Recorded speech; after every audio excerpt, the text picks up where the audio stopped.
Il y avait un homme qui s'était enrichi grâce au trafic de la drogue. Ses nombreux crimes concernaient essentiellement ses concurrents qu'il n'hésitait pas à tuer. Mais à chaque fois qu'il comparaissait au tribunal, il était toujours innocenté. Son secret ? Il avait un très bon avocat. Ce dernier était capable de convaincre n'importe quel jury de l'innocence de son client, quel que soit le crime dont il était accusé. Après chaque procès remporté, l'avocat exhortait son client d'abandonner ses crimes et de changer. Ce dernier rétorquait « Je te paie pour me défendre, pas pour me conseiller ». Un jour, il fit tuer un homme qui courtisait sa femme.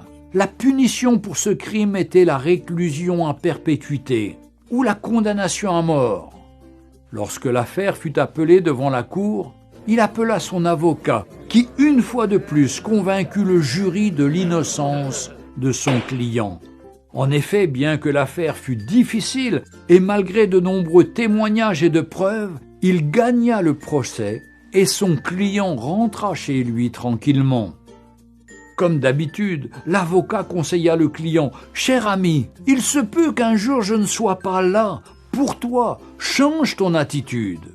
Et attention, je suis ton patron et non ton fils. Va donner tes conseils ailleurs, lui répondit son riche client avec orgueil.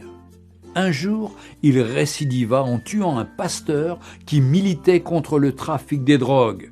Mais quelque chose s'est passé, bien que l'affaire était difficile et très compliquée. Mais il était tellement sûr de son avocat qu'il appela ses amis, ses parents, sa femme et ses enfants pour assister au procès afin de voir comment il va humilier les juges et le ministère public. Alors qu'il se rendait au tribunal, il appela son avocat. Ce dernier lui rassura qu'il était en route et qu'il arrivait déjà.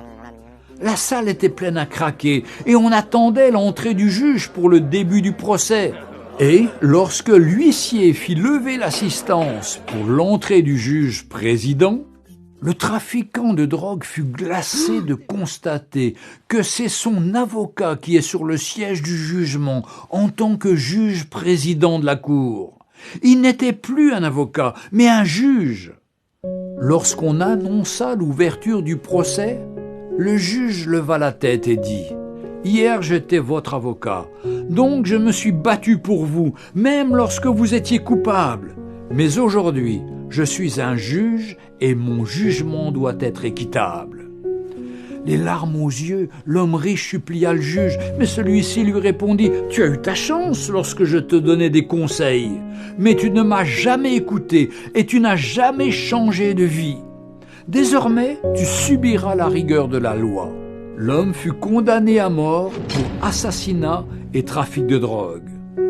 Chers amis, toi qui pratiques le péché, le mensonge, l'hypocrisie, la fornication, les meurtres, l'animosité, les querelles, l'occultisme, l'alcoolisme, etc., etc., aujourd'hui, Jésus-Christ est ton avocat auprès du Père. Il te conseille de changer, de te repentir, de te convertir avant qu'il ne soit trop tard et que tu rejettes sa voix.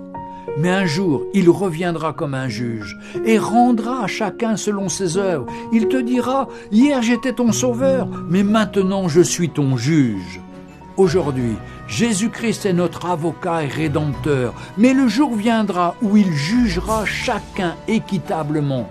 Jésus-Christ revient.